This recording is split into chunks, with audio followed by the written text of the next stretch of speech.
This young man, Jing, runs a mobile repair shop, but the money he earns from there hardly pays for his rent. In fact, it's not about the rent. It's about his little sister, Tong, who needs money for her surgery because she has a hole in her heart. The entire responsibility for his sister rests on Jing's shoulders because his dad left his mother many years ago, and his mother also passed away due to cancer. Despite this emotional burden, one day Jing visits the doctor, who reveals that Tong's condition is getting worse day by day, and she only has 2 years left to live without surgery. However, the money he needs for the surgery overwhelms him, as it's over 700,000 yuan, which Jing has no idea how on earth he will arrange from. That same night, while Jing looks at his sister adoringly, he receives a call from his friend who summons him to his factory because he wants to show Jing something. There, he slides back a cloth to reveal a colossal stockpile of 100,000 smartphones. He explains that these phones were supposed to be sent to Italy, but were rejected during quality checks, and now the owner is in jail and hasn't paid rent for the storage for 2 years. These phones are just taking up space and collecting dust. He offers to sell all the phones to Jing for 100,000 yuan, which Jing can repair and resell at higher prices. Jing considers the offer, but doesn't have enough money to buy the entire stock, so he buys just one phone before returning home. He spends the entire night carefully repairing the phone and manages to turn it on by morning. Determined, Jing visits the bank the next day and secures a loan to acquire the entire stock of phones. Afterward, he goes to an electronic market in China, where he signs a deal with a refurbished phone dealer to sell his phones. When Jing calculates the profit from this deal, he is shocked to realize the profit he will make by selling 100,000 phones is almost 1,000,000 yuan, which is more than enough for Jing to pay for his sister's surgery. Jing becomes very happy and excitedly picks up his sister from school because he feels that all his problems are about to be solved. But as you know, life has a habit of giving bad surprises. Jing experiences one such unpleasant surprise when 2 weeks later, the Chinese government imposes a ban on the sales of refurbished smartphones due to the increasing e-waste.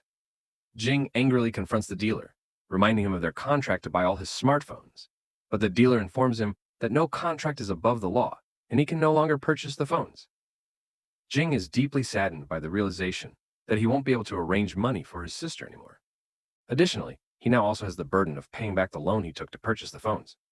His life is miserable, but suddenly an idea strikes him, and he goes to the company of the same smartphone, where he proposes a deal to the manager. Jing will sell them the parts of the smartphones at cheaper prices, which the company can use in their refurbished phones for sale in international markets. However, the manager tells him that it's not possible, because removing the parts from the phones could lead to defects, causing them to fail quality control. Jing assures him that he can safely remove all the parts, ensuring they will still pass quality control. The manager was clearly not interested in Jing, so to avoid him, he loosely suggests that Jing send the parts for quality control testing and inform him when the report comes before leaving. Afterward, Jing works hard for several days to safely remove every important part of the phone and sends them for quality control. Fortunately, all the parts pass the quality checks, and Jing immediately takes the report to the manager, requesting him to sign a deal with him. The manager tells him that he never said he would buy the parts, he only asked Jing to inform him if they passed quality control. Jing becomes angrily saddened to hear this, but he doesn't give up.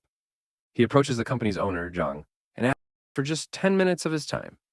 However, the owner is in a hurry because he has to catch a train in 30 minutes, so he declines to talk to Jing. Undeterred, Jing quickly buys a ticket for the same train and rushes towards the station on his scooter through narrow alleys. Unfortunately, he meets with an accident on the way. Determined, he picks himself up and struggles to restart his scooter, but it refuses to cooperate, so Jing turns to sprinting and runs to the station on foot, managing to catch the train at the very last second. He goes straight to the owner's seat and says, "Now you have 10 minutes, right?" Jing explains his entire plan to the owner, but the owner discourages him, saying that he won't be able to remove all the parts from the phones and keep them intact. However, after a lot of insisting from Jing, the owner agrees to buy all the parts from him, but only if they pass quality control. If they fail, Jing won't get a dime. Furthermore, the owner refuses to provide any assistance or workers. Jing has to manage everything on his own. After getting off the train, Jing wonders how on earth he can dismantle 100,000 phones by himself. That night, Jing takes his sister from his friend's house and starts heading home. Along the way, Tong notices the wounds on her brother's back and tears well up in her eyes as she realizes he's been in an accident. She tearfully tells him that he should drive slowly because after him there is no one else in the world for her. Jing assures her that he will drive slowly next time, and Tong tends to his wounds once they reach home. Later, Jing seeks out his neighbor Zhao and confides in him about his ambitious plan to establish a factory for dismantling the phones. He requests Zhao to oversee production on a part-time basis. Zhao warns Jing that his plan is too risky and he could lose everything. But Jing reveals that the only thing he stands to lose is his sister. Without this, there is no way he can pay for her surgery. Moved by Jing's determination, Zhao ultimately accepts his offer. The next day, Jing sells his shop and scooter to rent a place where he can set up his factory and store his stock of 100,000 phones. Jing and Zhao join forces to clean up the entire place and assemble the necessary furniture, naming the company Nice View. With the groundwork laid, they now need a team to work with, but to cut costs, Jing decides to hire some of the worst individuals so he doesn't have to pay high wages. Jing's first employee is Wang, a single mom who suffers from hearing loss due to prolonged exposure to noise in her previous job. Currently working as a waiter, she often takes wrong orders due to her hearing problem. Despite this, she possesses some technical knowledge, so Jing offers her a job, which she happily accepts. His next employee is a weird guy who rarely talks to people and owns multiple dogs. He once punched his previous employer out of anger, after which he never found a job in another company. Jing extends a job offer to him, which he also agrees to. After that, Jing hires 2 gamer boys who care about nothing but gaming and spend their days playing computer games. Jing trains all his employees with dedication, ensuring that they don't mess up with quality control. Upon hearing Jing's story, some retired senior citizens living nearby stepped forward to help him as they were getting bored at home. Jing feels happy to see that, and from the next day on, everyone starts working. However, Jing doesn't have enough money to pay their wages, so he takes up a window cleaning job with the help of his friend. During the day, Jing tirelessly cleans the window, and at night he dives into dismantling the phones. With unwavering dedication, Jing pushes himself to the limit, working an astonishing 20 hours a day and leaving himself only 4 hours of sleep. The only purpose of his life is for his sister to be alive. One day outside Jing's factory, some thugs start harassing Wing because they want her to withdraw the case she filed against her previous employer, which had caused her hearing loss. However, Wing refuses straight away to withdraw her case, so the man hits her on the face, causing Wing's hearing aid to break, a precious gift from her son. Witnessing this, Jing runs towards the man and delivers him a powerful flying kick, which prompts the man's accomplices to retaliate against Jing. Seeing this, Jing's employees come to his side, leading to a struggle between the two groups. Just then, Jang, the weird employee, enters the chat and knocks out all the bad guys with ease.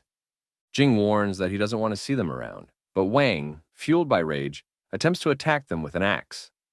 Jing and the other employees try to stop her, and Jing assures Wing that he can fix her hearing aid, which calms her down. A few days later, one of Jing's employees gets married, and Jing takes to the stage to deliver a heartfelt speech in honor of the newlyweds. Later, while bonding over drinks, Zhao asks Jing if he has any plans for himself, but Jing reveals that all he wants in life is to see her sister grow. However, Jing's troubles don't end there. After the party, when he returns home with his sister, he finds a note from the landlord at the door, stating that he must pay his 4 months' due rent to open the door. Jing attempts to open the door with his key, but the landlord has changed the lock. Jing tries to convince the landlord over the phone, but he denies opening the door. Now Jing doesn't know where to go with his sister at this late hour, so he takes her to Zhao's house to spend night at Zhao's place, as the city is battered by a fierce rainstorm that seems endless. The next morning, Jing walks to his office, only to be devastated by what he finds. His landlord has heartlessly tossed all his belongings into the street and rented out the place to someone else.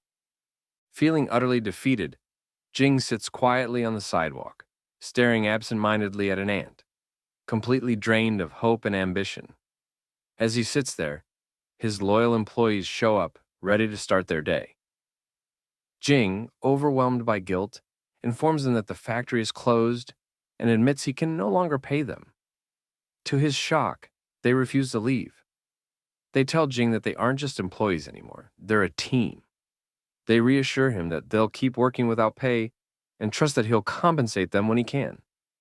They're grateful for the chance he gave them to prove themselves and pledge to continue dismantling phones from their homes. This selfless gesture lifts Jing's spirits. Together, they load the remaining phones onto trucks and distribute them to work from home. After months of intense effort, the parts are finally ready for quality testing. But anxiety gnaws at Jing, wondering what will happen if the parts fail the tests. Eventually, Jing and his team are called to the office of Jang, the CEO. There, Jung surprises them with good news. 87% of the parts have passed quality control. Joy floods the room, and Jing's eyes well up with tears as he absorbs the magnitude of their accomplishment. But the surprises don't stop there.